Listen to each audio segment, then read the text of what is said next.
Shalom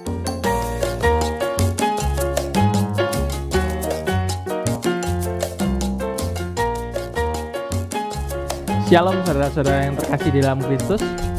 Dari Harvest Studio, Abraham menyapa.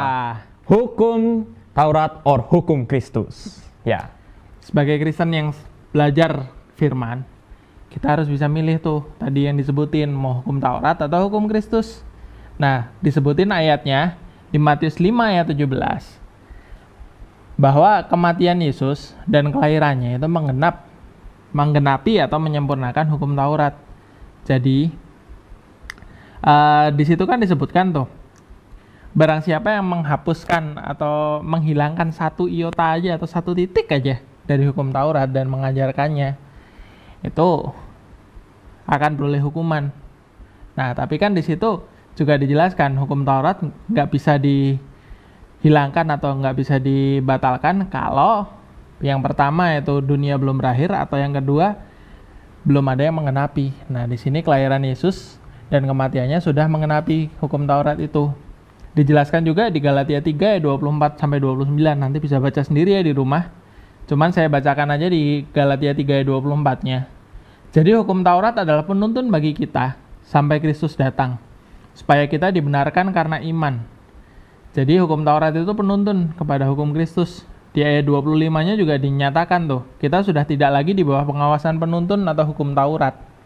Ya, diperjelas lagi di Roma 8 ayat 3, apa yang tidak dapat diperbuat hukum Taurat telah berhasil dilakukan Yesus, yaitu bahkan menjatuhkan hukuman atas dosa. Di Roma 8 ayat 1-nya, demikianlah sekarang tidak ada penghukuman bagi mereka yang ada di dalam Kristus Yesus. Nah, yang di dalam Kristus Yesus, yang berada di dalam hukum Kristus, tidak ada lagi yang namanya penghukuman. Sementara yang di luar itu apa? Yang didapat. 2 Tesalonika 1 ayat 8. Dan mengadakan pembalasan terhadap mereka yang tidak mau mengenal Allah dan tidak menaati Injil Yesus Tuhan kita. Lihat, yang tidak mau menaati Injil Yesus, hukum Kristus, akan mendapatkan kebinasaan. Jadi kita tidak boleh setengah-setengah memilih. Satunya mengikuti hukum Taurat, Perjanjian Lama, satunya lagi mengikuti hukum Kristus, Perjanjian Baru. Nah, sekarang ini kita hidup dalam hukum Kristus, ini mesti disadari betul-betul, mesti direnungkan ya. Karena Kristus sudah menyempurnakan hukum Taurat. Nah, terus fungsinya Perjanjian Lama apa? Nah, di Perjanjian Lama itu terdapat nubuatan-nubuatan para nabi. Lalu, itu semua mengerucut kepada pribadi Yesus. Yang kalau kita sungguh-sungguh renungkan, itu akan semakin menguatkan iman kita di dalam Kristus. Seperti itu, guys. Ya, jadi begitu ya, guys.